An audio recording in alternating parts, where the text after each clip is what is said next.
Oke. Assalamualaikum warahmatullahi wabarakatuh. Selamat sore dan salam sejahtera untuk kita semua. Kembali bergabung kita di podcast Sepok seputar opini kita. Jadi mantap. lebih ke opini saja gitu. Gimana? Karena kita butuh sudut pandang yang lebih luas gitu, melihat sesuatu. Jadi makanya kita buat podcast ini. Dan memang podcast ini kita pengennya itu sampai lebaran nanti itu on the road ya. Dari tiap hari itu ada gitu. Podcast on the road. Nggak cuma buka dan sahur. Tiap hari itu ada kontennya gitu. Tiap hari ada siap. kontennya. Tiap hari ada kontennya dengan berbagai macam pembahasan lah. Gitu, seperti itu. Jadi pada kesempatan hari ini kita berhasil mengundang gue star. Anjing. Berlebih-lebihan. Sedikit parade. Kita mengundang gue star. Beliau ini adalah owner Master Linting. Nah, silakan kawan-kawan cek Instagramnya Master Linting. @master_linting. Wah, nanti ada di sini nanti. Macam dari Kobuser. ada sponsor dari Master Linting. Ada stiker di sini. Gitu itu. Jadi ada kesempatan sore hari ini beliau ini saya undang kemarin kan, saya chat beliau, saya bilang Master, saya bilang kan, karena beliau ini master kan, master saya kan, Master Linting. Master. Ya? Bisa nggak besok ngisi podcast di proses kecil-kecilan lah, kan? Wah bisa, dia bilang kan, bisa kan. Jadi apa nih rekomendasinya nih? Aku sih maunya emansipasi pria, dia bilang. Anjing. Dia langsung menawarkan. Dia langsung menawarkan emansipasi pria. Itu menunjukkan kalau beliau ini adalah sosok pria tertindas gitu. Enggak gitu dong. Terbukti di snap beliau beberapa bulan yang lalu. Di semak-semak itu. Itu adalah bentuk beliau itu tertindas. Seperti itu. Enggak gitu lah. Jadi aduh. Ya, terkait emansipasi pria ini Mas Renang, ini dulu. Karena kan memang fenomena terkini ini gara-gara ada emansipasi wanita. Wanita nih melunjak gitu. Tak padan rupa, tak padan diri. Gitu kan. Padahal Najwa Shihab itu bilang kodrat perempuan itu cuma 3. Mens, melahirkan dan menyusui. Cuma 3 itu. Selebihnya itu adalah pekerjaan yang bisa dilakukan bersama. Iya. Tapi perempuan nih, oleh karena ada emansipasi nih, itu selalu minta disamakan gitu Oke. Tapi lupa diri dia. Kalau dia itu sebenarnya nggak bisa sama benar gitu, nggak bisa selalu sama terus. Ada hal-hal dalam sisi agama bahkan itu menganukan ya perempuan itu lebih istimewa daripada laki-laki. Salah satunya ya adanya Asmaul Husna di dalam diri perempuan kan. Apa itu Ar-Rahim kan. Oh ya. Tunggu, ini aku Islamik ya. Aku salpok dengan schedule yang di belakang tahu. Nah, itu salah. Salah. Okay. Memang enggak dengar bunyi beliau. Enggak dengar bunyi beliau. Okay. Karena beliau itu rencananya tuh bukan hostnya itu kan Dajen Lab.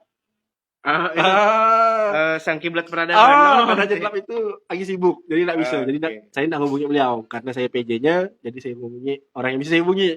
Kan? Siap. Jadi apa ini nih budak-budak nih? Wah, ramai nang sekali. Wah, mantap kan Nanang ini ya. Sekali ngundang Nanang sampai 12 viewersnya. Emang biasanya 36? Biasanya sih 50. 60. Berarti tidak mantap dong. Turun dong. Ya, ini dia terkait emansipasi perempuan. Kalau bicara emansipasi perempuan, emansipasi wanita itu kan enggak jauh kita dari kesetaraan gender lah gitu kan. Yang sering kita dengar itu gaungan terkait emansipasi wanita, tapi kita tidak pernah dengar terkait emansipasi pria.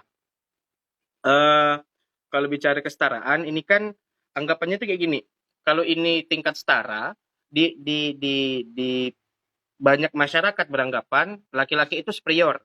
Artinya laki-laki di atas dengan ekspektasi, stigma dan sebagainya, laki-laki di atas. Dan perempuan itu selalu dianggap masyarakat, kebanyakan orang, sebagai second sex, artinya di bawah.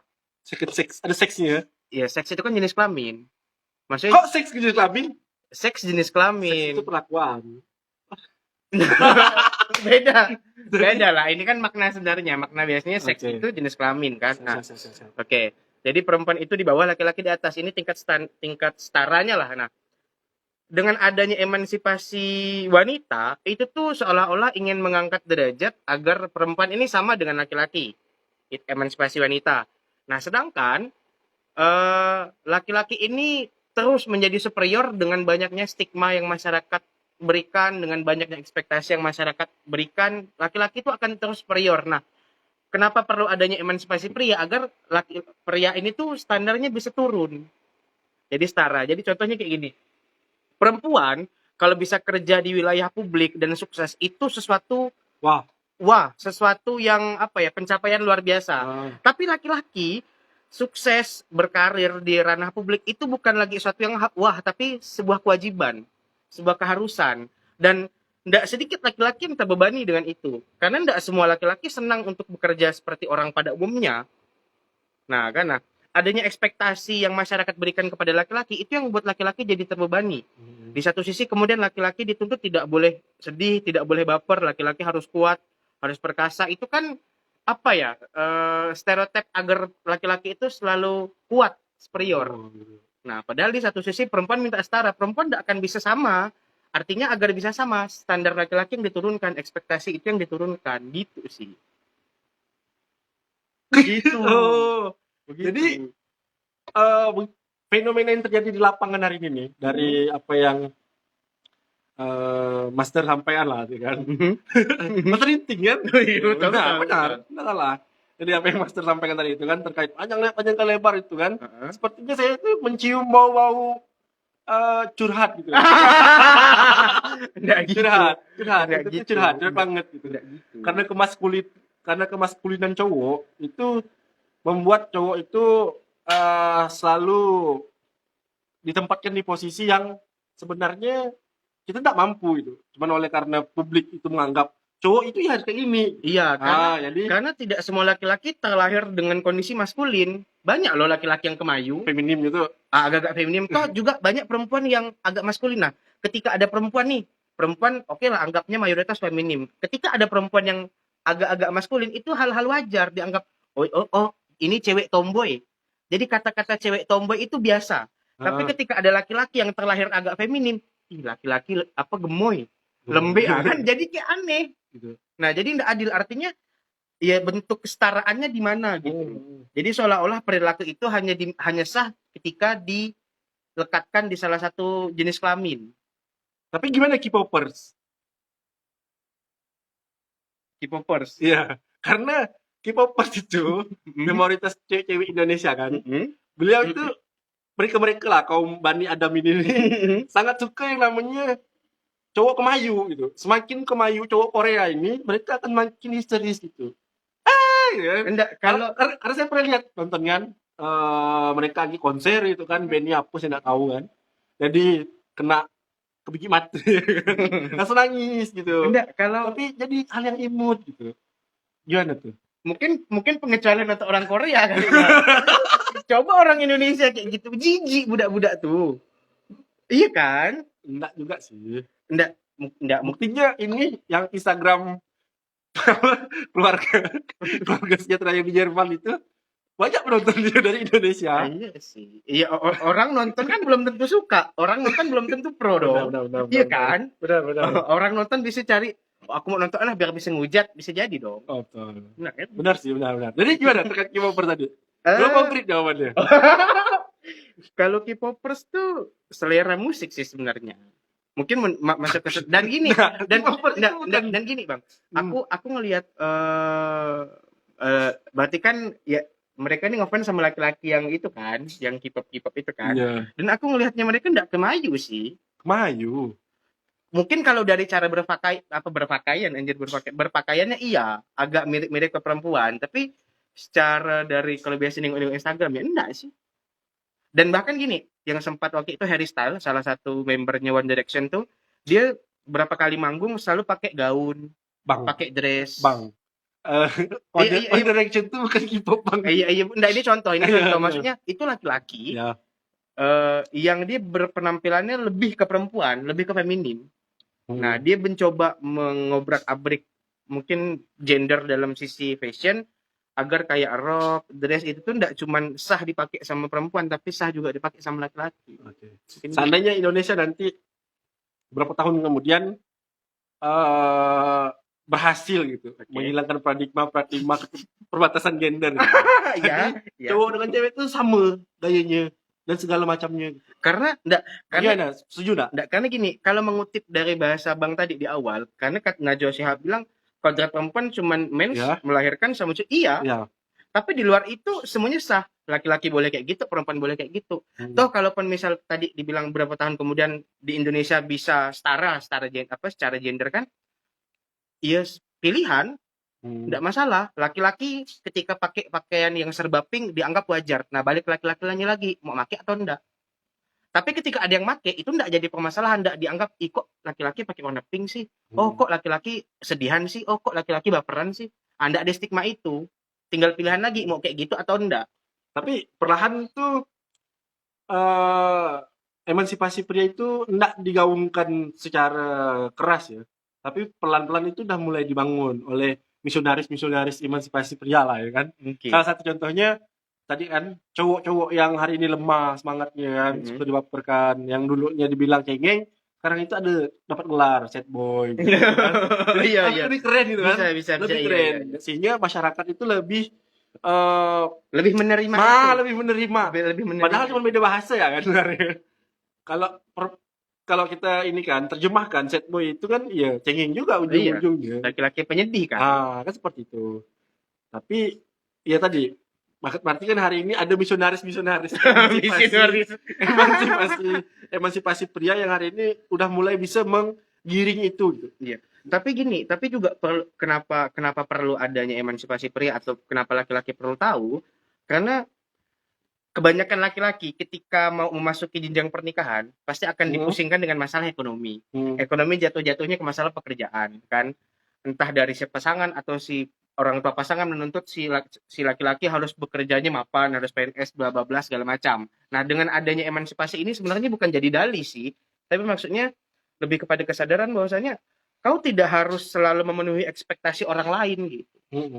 Karena orang banyak menuntut laki-laki agar tidak superior, adanya gerakan feminisme untuk menentang, untuk melawan gerakan superior lah bahasanya kan, gerakan laki-laki yang nomor satu. Nah, tapi di satu sisi standar laki-laki itu tidak diturunkan.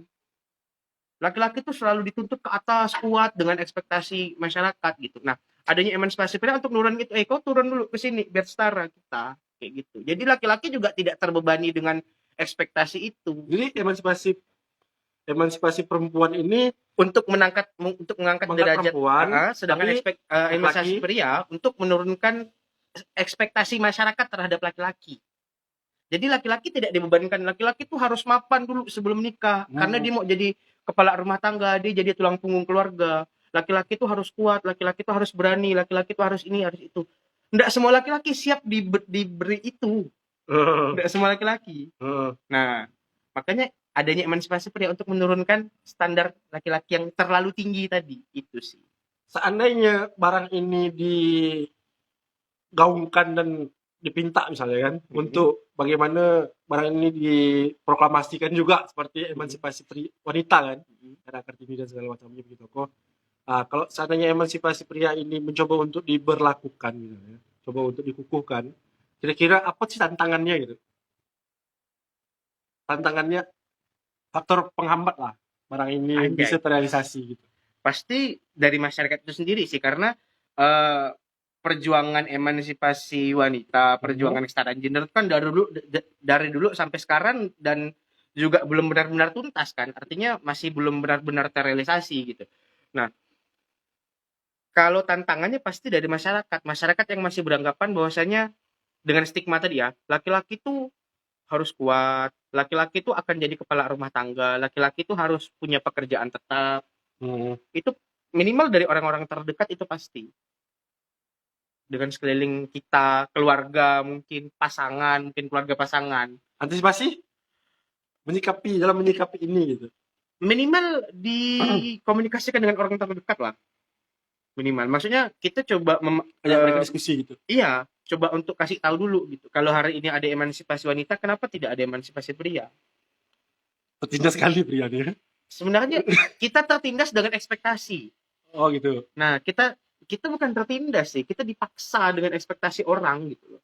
Kalau perempuan ini kan ditindas dengan perempuan itu lemah, perempuan itu nanti kerjaannya di kasur, di sumur, dapur. Perempuan enggak usahlah kerja di wilayah publik, cukup domestik dia. Masak gitu-gitu. Perempuan harus bisa masak, perempuan harus bisa dandan, perempuan harus bisa ngurus anak, bla bla bla segala macam. Nah, perempuan tuh terbebani dengan itu. Kita terbebani dengan ekspektasi yang tinggi. Kayak gitu.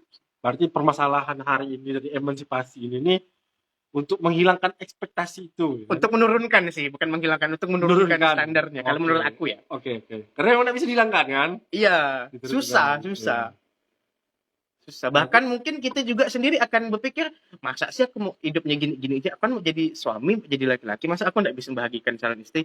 Mungkin ada pikiran kayak gitu kan. Nah, cuman takutnya gini, adanya emansipasi pria, kalau kita fokusnya tadi salah satunya ke masalah kerja itu kan, nanti akan jadi dalih. Alasan kau aja karena kau tidak mampu cari kerjaan, makanya kau berlindung di balik ini. Tapi tidak juga kayak gitu, karena bukan cuma masalah itu. Masalah laki-laki harus kuat, masalah laki-laki harus berani, masalah laki-laki tidak boleh sedih, tidak boleh baper. Itu kan ya sulit lah. Tidak semua orang bisa kayak gitu. Sedih benar kayaknya. Tidak sedih. Kayaknya menjiwai gitu. Enggak, cuman apa ya? Ya gitu. Katanya mau setara. Karena kan bicara setaranya. Siap. Jadi gini, ketika bicara emansipasi pria, harusnya kan ada kesetaraan lah ya kan. Minimal gini loh. Perempuan itu kalau di dunia kerja itu ada cuti haid. Kira-kira seandainya kita mencoba untuk mensetarakan nih. Cowok ini minta cuti apa gitu. Gini Bang. Yang kayak perempuan gitu. Perempuan ada cuti haid gitu. Setara tuh enggak harus sama, Bang.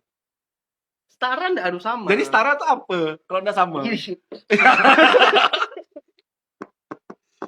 Jadi setara dengan adil sama enggak sih? Hah? Setara dengan adil sama enggak sih? Nah. Adil enggak masih setara. Iya, laki-laki mau cuti apa? Maksudnya apa ya? Misalnya tadi aku belum mandi junub. Cuti dulu hari ini aku nggak bisa kerja nih gitu kan, belum mandi junub emang nggak kerjanya. Baik, kalau meninggal di tengah kerja nanti nggak usul timah karena masih dalam keadaan kotor. Beranes. Makanya sebelum kerja mandi. Kan nggak sempat mandi wajibnya. Ya Allah, tinggal beda nih pakai niat lah sama cara mandi. Sama-sama mandi pun. Cara mandi kan beda. Apa ya? Ya mungkin kalau tadi kita balikkan di awal. Jadi kita balikkan di awal kata Abang tadi perempuan itu istimewa. Mungkin itu kelebihannya gitu. Laki-laki dia punya haid, dia punya nifas, dia ada waktu untuk hamil dan melahirkan. Mungkin itu bisa jadi alasan untuk cuti ketika bicara wilayah kerja. Tapi laki-laki kan enggak ada hal-hal kayak gitu. Jadi ada pertanyaan dari Dayati. Saya jawab loh ya. Dia nanya, adakah cuti haid yang ada cuti melahirkan? Dia bilang, ada. Cuti haid itu ada. Saya tidak tahu karena saya belum jadi buruh. Ya. Saya belum jadi buruh, jadi tidak tahu kalau ada cuti haid atau cuti melahirkan. Cuti haid itu ada, cuti melahirkan juga ada. Jadi perempuan itu enaknya di situ. Dia punya cuti haid, dia juga punya cuti melahirkan. Kemudian ada pertanyaan dari Putri Amanda, laki-laki juga ada perasaan, Bang. Ini enggak tahu ya. Kau kira selama ini yang kau baper-baperkan itu bukan laki-laki. Itu kan manusia, Boy. Laki-laki itu juga punya perasaan. Oh gitu. Cuman kan kebanyakan laki-laki itu seolah-olah enggak boleh nampilkan itu. Nanti kalau laki-laki nampilkan dikit baru bucin kau nih. Pasti kayak gitu. Dikit ya tuh kayak ya terlalu perhatian dengan pasangannya langsung dibilang bucin. Normal aja lah. Jadi terkait balik lagi nih ke emansipasi nih. Jadi kesetaraan tadi itu belum terjawab. Gitu. Kesetaraan ya. Setara itu tidak mesti sama sih menurut aku. Jadi setara itu apa? Sesuai dengan porsinya aja. Setara itu apa? Paling enggak gini. Paling enggak tuh enggak ada yang lebih superior kalau menurut aku. Tidak mesti sama, tapi paling enggak ada yang lebih tidak ada yang lebih powerful. Dan enggak ada yang lebih dominan. Enggak ada yang lebih mendominasi. Terus jadi enggak ada imam lah. Kepala keluarga enggak ada. gini, kalau dalam rumah tangga kepala keluarga tetap ada. Jadi Tapi kepala pakai sistem pemilihan biar demokrasi. enggak, tapi kepala rumah tangga bukan berarti dia menjadi yang dominan. Statusnya kepala rumah tangga, tapi mengerjakan urusan rumah tangga bisa sama-sama dong. Kan kepala rumah tangga kan kan sistem pemimpinan kan banyak. Ada Gini bang, demokratis, ada otoriter dan segala kalau macamnya. masalah kepala rumah tangga tuh udah otomatis itu laki-laki. Kenapa harus laki-laki? Ar-rijalu qawwamuna 'alan nisa kan? Apa? Ar-rijalu qawwamuna 'alan nisa. Artinya loh. Oke, laki-laki itu pemimpin bagi perempuan. Oke. Kalau untuk wilayah publik ya, wilayah kerja, perempuan jadi pemimpin enggak masalah. Enggak masalah ya. Ya. Tapi kalau untuk ayat ini aku menafsirkannya, aku memahaminya itu untuk urusan rumah tangga. Suami istri, oke, laki-laki kepala rumah tangga. Tapi urusan rumah tangga itu tidak selalu dibebankan ke perempuan atau ke laki-laki, bisa dikerjakan sama-sama. Urusan menafkahi tidak selalu harus dibebankan laki-laki. Gini, kalau urusan rumah tangga, mencuci, ngurus anak, bla bla segala macam, boleh dibebankan ke laki-laki juga. Artinya, urusan menafkahi, urusan cari duit tidak harus selalu dibebankan ke laki-laki. Berarti perempuan juga bisa. Artinya tidak ada kepala rumah tangga. Hanya status. Status kepala rumah Jadi, tangga laki-laki. Jadi aku tanya dulu. Apa keistimewaan kepala rumah tangga? Nah, kayak gini. Oke, kepala ya. Ah, Kepala. Kepala rumah tangga itu apa keistimewaannya? Sementara segala sesuatunya itu udah sama gitu. Misal contoh tadi, nggak mesti cari nafkah, itu nggak mesti cowok. Si istri juga boleh cari nafkah. Kemudian beberapa hal lain, pekerjaan rumah dan segala macamnya bisa dikerjakan bersama kan. Artinya hari ini status kepala rumah tangga itu bisa juga perempuan gitu.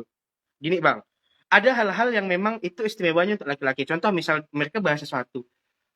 Bagaimanapun kalau si laki-laki dan si perempuan ini paham posisi, bagaimanapun ketika misal mereka bahas sesuatu yang pelik, terlalu rumit lah diskusinya. Ujung-ujungnya si laki-laki berhak untuk memutuskan pilihan paling tengah. Paling enggak tuh di situ. Contoh kita di organisasi. Yakin. Gitu. Contoh kita di organisasi. Ini masalah hubungan, bukan organisasi. Iya. Yakin. Hari ini si cowok ini bisa buat keputusan sementara si istrinya enggak mau. Ya? Enggak, gini kan, itu kan udah melalui diskusi panjang, bukan serta-merta ada masalah. Aku mau gitu, enggak. Emangnya cewek itu rasional? Aku mengalami itu dan rasional. Aku punya teman diskusi. Udah teman dengan pasangan, maksudnya teman dengan pasangan diskusi, bang. Teman dengan pasangan bang, itu beda. pasangan cuman dia bisa jadi untuk teman diskusi, untuk diskusi juga. Jadi ada satu masalah problem mereka diskusikan sama-sama. Diskusinya terlalu panjang, mungkin akhirnya si laki-laki bisa mengambil keputusan. Kan? Kalau bicara istimewanya laki-laki apa dalam statusnya sebagai kepala rumah tangga, kalau segala sesuatu bisa dikerjakan sama-sama, ya sholat juga tetap laki-laki yang imam. Berarti kan hanya sebatas sholat. Tidak sekecil itu. Gini, yang tidak ada, yang kita tidak tahu bukan berarti tidak ada, bang. Mungkin kita yang belum tahu. Apa? Apakah posisi top up? Itu kondisional dong. lebih ke anu sih, apa ya? Lebih ke mana? Kayak tadi pengambilan keputusan. Karena gini, aku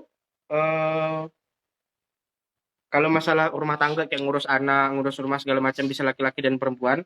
Terus mau apa? Urusan penghasilan, cari kerja hanya untuk laki-laki. Perempuan enggak boleh. Ya silahkan. Tapi ujung-ujungnya nanti ada laki-laki yang merasa terbebani. Apalagi kalau misal penghasilannya enggak cukup besar untuk memenuhi kebutuhan keluarga. Ujung-ujung dia akan terbebani dengan ekspektasi masyarakat yang laki-laki tuh harus penghasilannya besar, mapan, bla bla segala macam. Oke, ada pertanyaan dari Pera. Kalau seumpamanya nih, si suami ini meninggal katanya. Berarti kan ada kepala keluarga dia bilang. Ya otomatis perempuan lah John. Kalau di kakak, coba di kakak. Laki-laki meninggal, kakaknya perempuan jadi kakak. Perempuan jadi kepala keluarga. Oke, berarti kan hari ini boleh menggantikan. Boleh kalau laki-lakinya meninggal atau cerai. Kalau meninggal, tidak bisa lah. Ini permasalahan kepala keluarga. Permasalahan kepala keluarga ini kan. Permasalahan kepala keluarga ini apa namanya? Status hanya status sosial jelas. Tapi gini loh, jabatan yang tidak memiliki hak dan kewajiban ini tidak ada udahnya gitu. bagus tidak usah gitu. Sekarang apa haknya kepala keluarga ini? Apa haknya? Tidak gini. Nah kita spesifikasikan gini. agar kawan-kawan yang gini. Nonton ini aku nanya udah abang memahami dulu. Gitu. Gini, aku nanya abang dulu. Yang abang pahami ketika abang nikah jadi kepala rumah tangga, jadi abang tuh punya hak dan kewajiban apa? Nyuruh-nyuruh. Nyuruh-nyuruh istri. Kok cari istri cari pembantu? Enggak, dulunya tuh maksudnya gini loh. Ada hal-hal Dek, yang buatkan abang kopi. itu juga itu salah satunya. Dek, bang, itu enggak masalah, bang.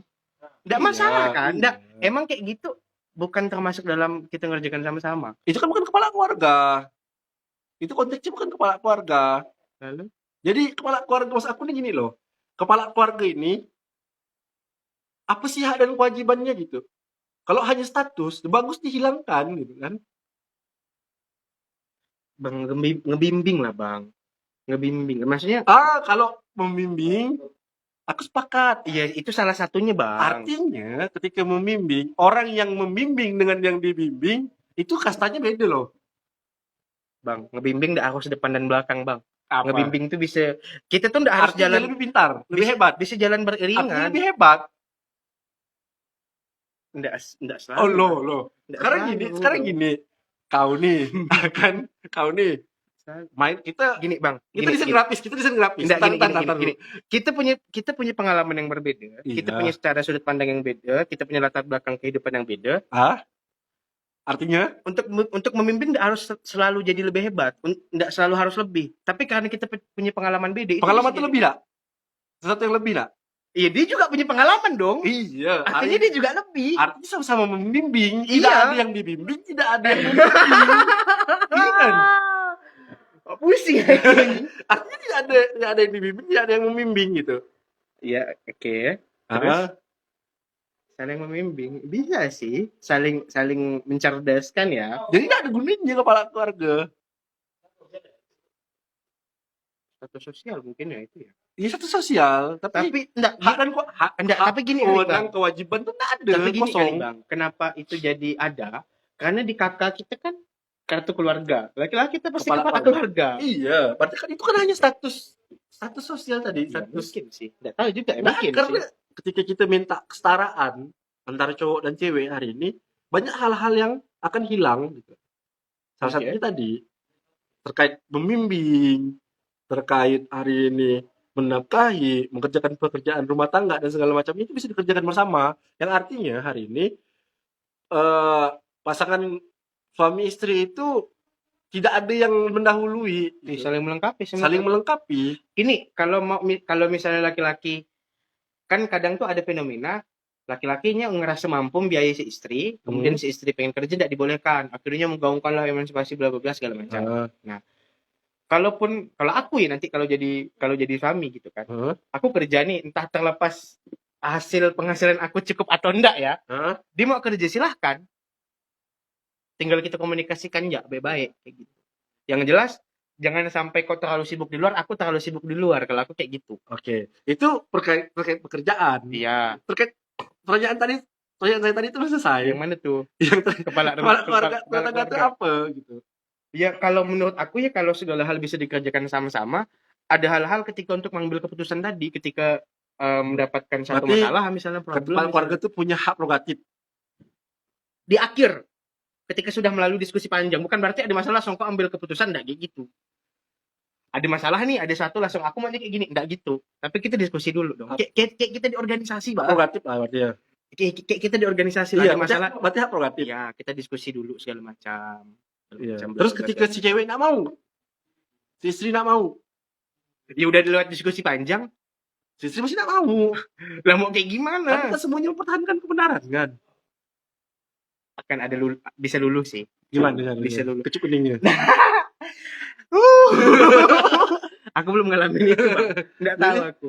Gimana tuh? Aku belum ngalamin itu, cuman yang jelas bisa lah, pasti bisa. Bisa apa? Maksudnya tetap ada jalan tengah. Kalau untuk aku sih tetap ada jalan tengah. Untuk aku ya, kepala rumah tangga itu tadi hanya punya satu tadi. Apa tuh? Hak prerogatif. Oke. Iya, yang tidak dimiliki oleh perempuan. Iya. Karena itu bedanya. Karena di kepala. Ya, dia punya hak prerogatif dan memang hak prerogatif itu terakhir kali yang paling kuat sekali. Tadi kalau bahasa Bang Nanang kan, putusan terakhir kan? Iya. Iya, talak. Enggak gitu lah. Enggak gitu. Iya, karena hanya talak yang tidak dimiliki, yang perempuan tidak bisa jatuhkan. Iya. Laki-laki bisa jatuhkan. Artinya status kepala keluarga ini betul, hanya habis ditalak. Gitu. Oh iya betul. Hanya habis di situ. Tapi kalau permasalahan kehidupan sehari-hari dan segala macamnya itu ya semuanya ya bisa jalankan sama-sama kan. sama gitu. Iya, karena kalau kau jadi suami terus kamu minta-minta istri, kau kan nyari istri kan cari pembantu. Iya. Kan Kemudian ada pertanyaan nih dari Putri Amanda. Kalau semisalnya suami nak pernah nafkahi bang, masih bisa disebut kepala keluarga nak? nafkahi lahir atau batin? Dia tak ada tulis. Ini bukan WA, ini semua alat. Nafkahinya lahir atau batin dulu gitu.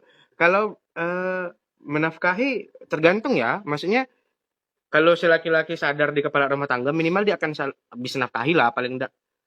Gini, kita coba bedah dulu, nafkahi itu apa sih definisinya? Nafkahi. Menafkahi itu definisinya apa? Apa ya? Nafkahi ya? Atau masyarakat kebanyakan orang punya standar, menafkahi itu ketika dia bisa dikasih duit belanja tiap hari sekian ratus ribu, ada duit jajan sekian ratus ribu per bulan, apakah kayak gitu? Bisa jadi. Itu nafkah lahir, nafkah batin. Apalagi? Terus pokoknya nafkah lahir batin. Itu gantung maksudnya. Ya, Oke lah, anggaplah hari ini nafkah lahir batin. Oke. Kalau tidak menafkahi ya, artinya si laki-laki impoten. Tapi gini balik lagi lah sebelum tadi kan, menafkahi itu emang masuk ke kewajiban suami. Iya. Iya sih. Oke, kalau menafkahi masuk ke kewajiban suami, terus kewajiban istri apa? Dinafkahi. Itu hak dong. Kalau gitu itu hak. Kewajiban istri itu mengelola harta kekayaan suami. Bendahara. Karena negara. Karena gini, dalam ada ustadz ceramah tuh. Harta suami itu punya istri, harta istri punya istri. Iya sih, betul. Artinya si istri ini nih bendahara gitu. Dia pengelola. Oke, pertanyaannya kalau enggak ngasih nafkah, apakah masih selayak disebut kepala keluarga?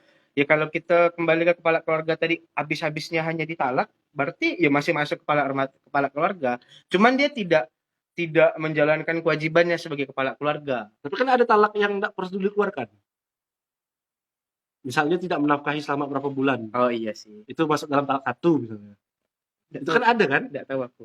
Aduh, pernah belajar kajian pranikah nih. Lupa aku. Nanti ikut ya kajian di Kohati.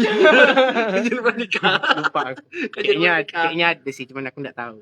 Ya, yang tidak kita tahu kan apa, yang kita tidak tahu bukan berarti tidak ada kan? Iya.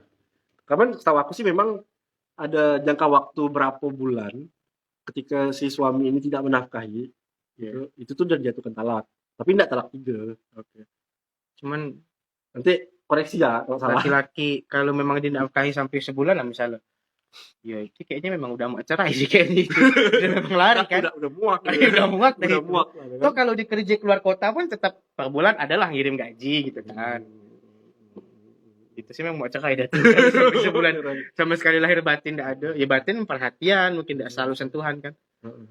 Kemudian kenapa pemimpin ini kan dari emansipasi perempuan itu kan salah satunya adalah ya pemimpin itu harus bisa dari kedua gender ini boleh jadi pemimpin. Iya. Sehingga kan hari ini itu yang membuat ada gejolak juga dalam kubu, karena laki-laki nih ada gak pening-peningnya gitu kan, dia nak mau nih terlalu maskulin tapi kemaskulinannya juga nak mau dihilangkan gitu. Contoh laki-laki itu pantang dipimpin perempuan misalnya. Nah, pemikiran kayak gitu, rasa kayak gitu, itu tuh masih menunjukkan bahwa si laki-laki itu masih superior. Oh gitu. Karena dia masih ngerasa aku nih manusia, aku nih laki-laki harusnya lebih dari perempuan dan pantang aku dipimpin sama perempuan. Itu karena dia masih superior, masih ada rasa ingin dominasi. Bagusnya. Ya kalau bicara pemimpin layaknya adalah bicara bukan dari gender tapi bicara kualitas dan kapasitas. Kalau memang perempuan itu layak jadi pemimpin, why not kan kayak gitu. Tapi kan ada perempuan kan tidak dalam 1 bulan itu pikirannya selalu waras. Laki-laki juga tidak selalu gitu dong. Laki-laki itu masih bisa rasional. Perempuan itu kan ketika head tidak bisa rasional. Moodnya berubah. Laki-laki kalau lagi sange juga tidak rasional. Perempuan juga bisa sange. Perempuan juga bisa sange. Kan? Berarti kan double perempuan. Udah head sambil ini kan. Kan gitu. Laki-laki cuma 1 gitu kan. Laki-laki kalau lagi marah juga tidak bisa rasional. Perempuan masih bisa kalau lagi marah. Contoh ya, gini loh. Kena skandal kan. Kena skandal. Yang kena skandal laki-laki perempuan. Bentar dulu. Kalau cowok yang kena skandal, pasti orang bilang, "Mak, bajingan, selingkuh." Oh, iya. Padahal di korban. Bukan cowok, si cowok ini dia selingkuh. Oke. Begitu cuma cewek yang kena kasus skandal. Ini apa? Murahan banget gitu kan. Iya sih. Artinya stigma terkait perbedaan gender itu udah mencapai semua lini gitu. Sehingga ketika kita mau mencoba untuk memperbaiki stigma-stigma ini, meluruskan stigma-stigma ini, itu banyak sekali rintangan dan halangan. Susah bukan berarti tidak bisa. Susah kalau tidak bisa ya. Dulu perempuan itu kan paling tidak bisa lah bersuara di publik kan. Ya. Sekarang kan udah terbukti banyak kok orator perempuan. Nah. Perempuan juga udah bisa. Artinya gerakan itu tidak sia-sia. Ada hasilnya walaupun dikit-dikit sih mungkin. Ada hasilnya. Hari ini perempuan udah bisa go public. Hari ini perempuan bahkan udah bisa jadi presiden. Itu buah dari emansipasi. Ya. Dan kayak bicara pendidikan dulu kan perempuan kalau ada antara ada laki-laki ada perempuan dalam satu keluarga pasti yang diutamakan pendidikan itu untuk laki-laki karena berpikir laki-laki nanti akan jadi kepala rumah tangga dan lain sebagainya. Perempuan udah enggak usah lanjut kuliah kok sampai SMA aja. Nah, tapi kan hari ini udah banyak perempuan yang bisa mengenyam pendidikan setinggi-tingginya. Kalau menurut aku, kesetaraan itu sebenarnya tuh simpelnya kalau aku tuh kesempatan sih. Karena laki-laki dan perempuan punya kesempatan yang sama. Punya kesempatan yang sama untuk mendapatkan pendidikan setinggi-tingginya, untuk mendapatkan keamanan, jadi untuk menjalankan hidup. Kalau menurut aku ya, kesempatan. Oke. Iya, ini kan opik bebas kan? Opik ini kita kan? Iya, kesempatan. Kesempatan ya. Nah, tapi nanti akan ada batasan-batasan tertentu kayak masuk ke wilayah kodrat. Kalau masuk ke wilayah rumah tangga nanti beda lagi. Tapi mereka punya kesempatan yang sama, laki-laki dan perempuan. Jadi urgensinya emansipasi pria? Urgensinya emansipasi pria agar laki-laki juga punya kesempatan yang sama untuk menjalani hidup layaknya perempuan. Misalnya dandan. Pilihan kalau mau. Maybe kan? Pilihan kalau mau. Laki-laki pengen pakai baju warna pink. Silahkan kalau mau. Dress misalnya. Nah, gini perempuan ini naik motor pelukan. Orang mandangnya oke. Kita mungkin mandangnya gitu kan. Perempuan ketemu cipika-cipiki biasa. Sebenarnya laki-laki yang kayak gitu kita jijik. Mungkin aku juga masih anjing apa sih gitu. Kalau aku mungkin masih gitu ya. Tapi harusnya itu sah-sah aja. Ya, sah sih. Aku enggak pernah merasakan itu sih karena kami pun gura-gura best pakai motor. Iya bang, gitu, enggak iya pelukan cipika-cipiki. Enggak sih, cipika-cipiki geli. Nah, kan masih artinya seolah-olah cipika-cipiki itu tuh hanya sah untuk perempuan, tapi enggak sah untuk laki-laki. Mungkin itu bentuk dari feminisme. Loh, feminisme itu kan bukan feminisme paham ya, bukan paham feminim, tapi lebih ke sifat feminimnya gitu, perempuan gitu. Nah, jadi seolah-olah laki-laki itu harus selalu maskulin, perempuan harus selalu feminim. Kan banyak loh perempuan-perempuan yang terlihat maskulin. Iya. Kan laki-laki juga banyak yang terlihat feminim. Karena feminim dan maskulin itu bukan kodrat. Iya. Iya kan? Iya, bukan. Nah, artinya bisa dimiliki oleh laki-laki dan perempuan. Iya. Nah, kayak gitu. Terus kalau laki-laki jadi tomboy? Laki-laki jadi tomboy. Laki-laki kan memang gitu. Enggak ada laki-laki tomboy. Misalnya laki-laki lekong. Laki-laki tomboy. Anjir, laki-laki tomboy gimana? Gini bang, karena kata tomboy itu kan perempuan yang menyerupai laki-laki, gaya rambutnya pendek. Terus kalau laki-laki tomboy gimana nih? Laki-laki ini nih awalnya tuh sifatnya terlalu feminim banget gitu.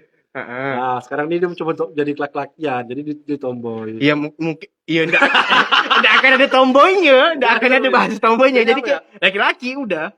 Enggak lagi laki-laki gemoy. Kayak mungkin kan kalau dia terlalu feminim, laki-laki ini lembek nih, gemoy nih, gemulai nih ya. Nanti itu enggak ada tomboy, cuma hilang gemulainya, udah laki-laki gitu. Paham. Jadi laki-laki tomboy anjing gimana? Jadi karena udah masuk 541 kita lagi buka masuk lagi closing lah terkait emansipasi ini nih ke kawan-kawan gitu. Kita kasih pendidikan ke mereka. Mereka ini kan orang-orang tidak berpendidikan. Orang-orang awam. Orang-orang awam yang berapa bulan ini dari budak bulu awal sampai dari bulan 1 pertengahan ini mereka tuh selalu kena kuliah online gitu. Jadi ketika nggak ada jaringan, nggak ada kuota, otaknya nggak ada Ini gitu. kan juga online, Bang. Apa? Ini kan juga online. Ini kan ada di YouTube-nya juga. Oke, siap. Ya, jadi untuk kawan-kawan juga salah satu informasi, jika video ini nanti selesai juga akan kita upload di YouTube gitu. Silakan dicari aja Rumah Diskusi di YouTube. Di IG, IGTV juga ada nanti. Jadi silakan kawan-kawan cari lah. Intinya follow, subscribe mau kita lah. Kalau kata Mael, kalau subscribe pasti apa oh. Ya, lanjut. Kita kasih Apa ya? pendidikan ke Kalau mereka nih. statement kalau dari aku laki-laki dan perempuan itu punya kesempatan yang sama. Kita punya kesempatan yang sama.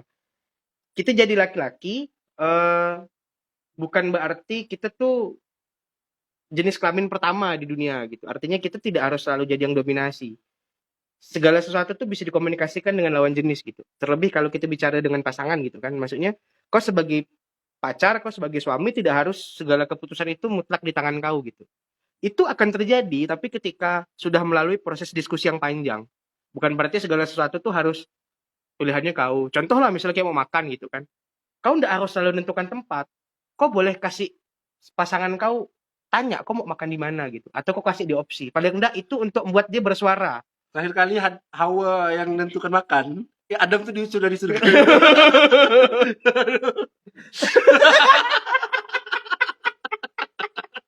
Gara-gara makan uldi itu ya. Sampai lah kita hari ini Bani Adam. Iya sih. Iya walaupun si perempuan kali ditanya salah terserah ya. Paling enggak kau harus bisa buat perempuan itu juga berani bersuara gitu. Karena ketika kita membiasakan selalu pilihannya kita, lama-lama si perempuan ini juga nggak akan mau bersuara kayak gitu. Minimal bilang sakit man. Iya tergantung sih enak kah apa gitu. Bebas lah gitu. Gitu ya. Artinya kalau dari aku kesetaraan itu kesempatan sih. Karena kita punya kesempatan yang sama. Itu aja. Kok ketawa ini? Oke. Itu saja yang bisa kita diskusikan pada sore hari ini. Kalau ada manfaatnya silakan kawan-kawan ambil, saya kasih gratis. Ini nggak Berkah habis. Ramadan, THR untuk kawan-kawan. Ketika ada sesuatu yang jelek, mungkin itu tuh ampas-ampasnya gitu. Ampas-ampas Ramadan dari kita gitu kan. Ramadan dari kita yang jangan kita tiru gitu. Jangan tiru. Tapi lebih dan kurangnya saya mohon maaf. Silakan kawan-kawan persiapan berbuka kecuali Windra karena Windra enggak pernah apa. Tadi makan nasi padang di situ. Nasi makan nasi padang di situ. Nah, jadi tadi kami ketawa tuh karena ada Windra.